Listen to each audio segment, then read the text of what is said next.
Good morning. My name is Jack Barnes, and I appreciate you tuning in here.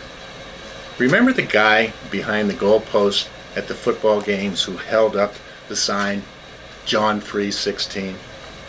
That was a verse that really impressed me, and we'd see it all over the sports arena eventually.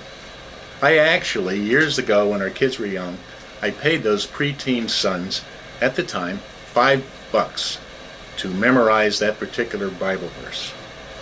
If you have not read it, take a minute to do so.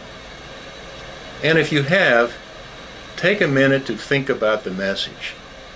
You know, it's pretty heavy duty.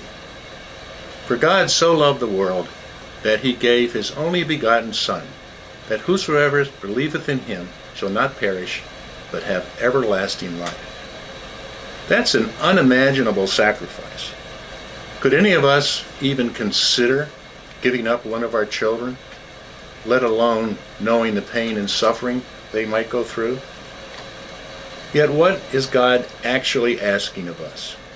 A belief in Jesus Christ as our one and only Savior. That sounds simple enough, considering the promise made by God to offer us everlasting life. However, if we are honest with ourselves, it is not that easy. Romans 3:23 tells us that all have sinned and come short of the glory of God. Many of us struggle at times with our faith, particularly in our private thoughts. But faith is more about the journey than the destination. Don't get discouraged. Doubts will come up along the way, but so will support and encouragement from our fellow travelers, including our pastors and church members. Jesus is our example to follow and our guide on this journey of faith. It can get confusing at times. I remember asking a youth commissioning class how much their good deeds had to do with getting into heaven. Little unfair question and a bit of a trick question, as the answer was nothing. It is a belief in Jesus Christ that opens the gates of heaven. We should, however, always attempt to follow the example set by Jesus.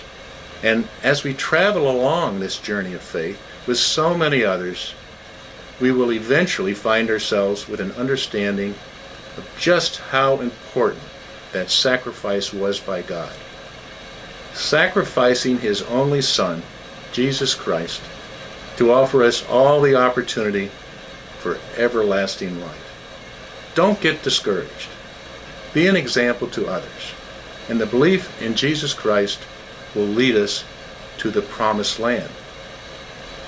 For God so loved the world that he gave his only begotten Son, that whosoever believeth in him shall not perish, but have everlasting life. May God bless you all and give us the wisdom and understanding as we travel on our personal journey of faith. Thank you for listening, and Godspeed.